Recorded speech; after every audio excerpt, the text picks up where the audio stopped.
MPSC drug इन्स्पेक्टरची परीक्षा ही 22 मार्च रोजी होणार होती, परंतु 20 मार्च रोजीच हा पेपर फुटलेला दिसून येत आहे। याच्यामध्ये आपण जे सोशल मीडियाच्या माध्यमातून बघतोय हे चार्ट आहे, हे 20 मार्चचा चार्ट आहे। याच्यामध्ये सरळ सरळ दिसतंय की हा जो पेपर आहे तर तुम्हाला 20 तारखेलाच भेटलेला आहे। हे जर बघितलं या ठिकाणी एका कॅन्डिडेटकडे हे चार्टिंग आहे। त्याच्यामध्ये जर आपण या संदर्भात ज्यांच्याकडे ही आली होती त्यांनी एफडीए कडे आणि एमपीएससी कडे त्याच्या तक्रारी सुद्धा दाखल केलेल्या आहेत। आणि जो ओरिजिनल एमपीएससीचा पेपर आहे तर हा ओरिजिनल एमपीएससीचा पेपर आहे। आणि जो काय पेपर व्हायरल झाला होता 20 तारखेलाच म्हणजे ज्या कॅन्डिडेटकडे पोहोचला होता, तर हा जो बराच मोठा असा प्रश्न संच आहे, याचे जवळपास 200 प्रश्न असतील। आणि याच्यामधून एमपीएससीच्या ॲज इट इज पेपरमध्ये जो 22 मार्चला पेपर होणार होता त्याच्यामध्ये जवळपास या ठिकाणी आपण बघू शकता बरेच प्रश्नांवरती टिक मार्क केलेलं आहे। तर हे जे प्रश्न आहेत तर ॲज इट इज एमपीएससीच्या 22 मार्च रोजी झालेल्या परीक्षेमध्ये दिसून आलेले आहे। त्याच्यामुळे हा जो पेपर ज्या विद्यार्थ्याकडे गेला होता, ज्या अकॅडमीकडे गेला होता किंवा ज्यांनी हा पेपर फोडला होता, त्याच्यामध्ये आपण ज्या चार्टमध्ये बघतोय काही संशयास्पद नाव आहेत, तर ह्याची सखोल चौकशी झाली पाहिजे।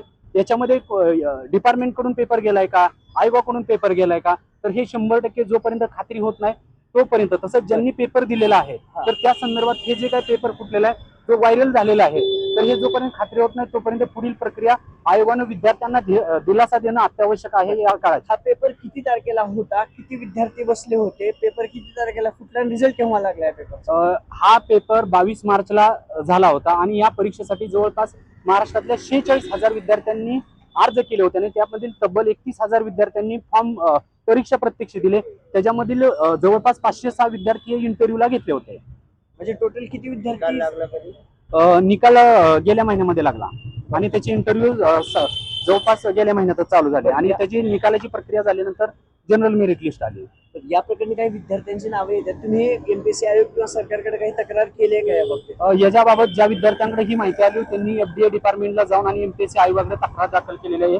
त्या या ठिकाणी पोचपावत्या आहेत, ज्यांच्याकडे माहिती आली होती त्यांनी आयोग आणि एमपीएससीला तक्रार दाखल केलेली आहे। आयोगाचं देखील पत्र व्हायरल होत आहे, आयोगानं नोंद घेतल्याचं देखील त्या पत्रामध्ये दिसून येते। आता पुढील कारवाई काय झाली पाहिजे, तुम्हाला काय अपेक्षित आहे? आम्हाला अपेक्षित हेच आहे की जे आज आरोग्य विभाग, आज अन्न औषध प्रशासन इतका महत्वाचा विभाग आहे, लोकांचे जीवित असे आहे, जर अशा प्रकारचे जर अधिकारी येणार असतील आणि अजून जर काही संशयास्पद नाव असतील तर यांना कठोरात कठोर शिक्षा झाली पाहिजे।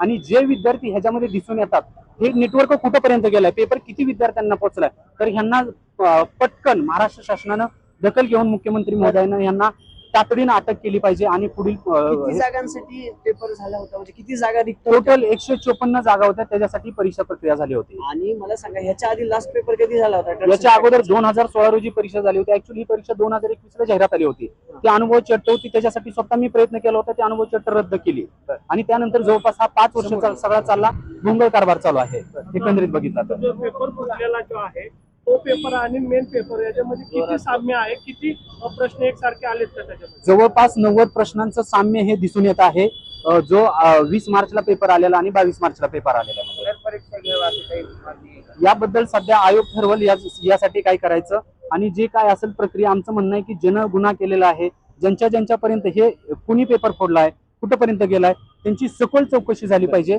आणि त्यांना त्वरित ताब्यात घेऊन पुढील व्हायला पाहिजे।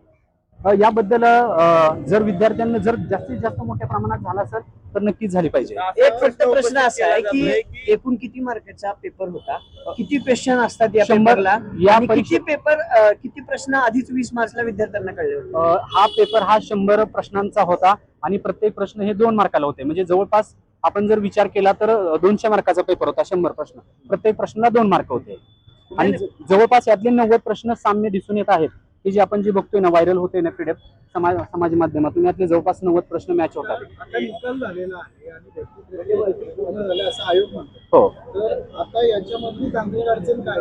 आता ही भरती प्रक्रिया रद्द करावी का विद्यार्थी न्यायालयात जाणार आहेत? काय तुमची पुढची भूमिका? आमची भूमिका हीच आहे की आता आयोगानं याच्यामध्ये स्वतः सुमोठं लक्ष घालावं आणि हे जे काय दिसतं आहे आयोगाने त्यांच्या प्रथम निदर्शनी जे येत आहे, जर पेपर मोठ्या प्रमाणात फुटला असेल तर परीक्षा ही पुन्हा व्हावी। प्रश्न असा उपस्थित केला जातोय की आजच काय हे सगळं कारण काय आहे की प्रश्नपत्रिका तुम्ही म्हणताय की परीक्षेच्या 2 दिवसापूर्वी तुमच्याकडे विद्यार्थ्यांमध्ये फिरलेली व्हॉट्सअपवरती, टेलिग्रामवरती, मग हे आज सगळं का बाहेर आलं किंवा आज काय येते अगोदर का नाही?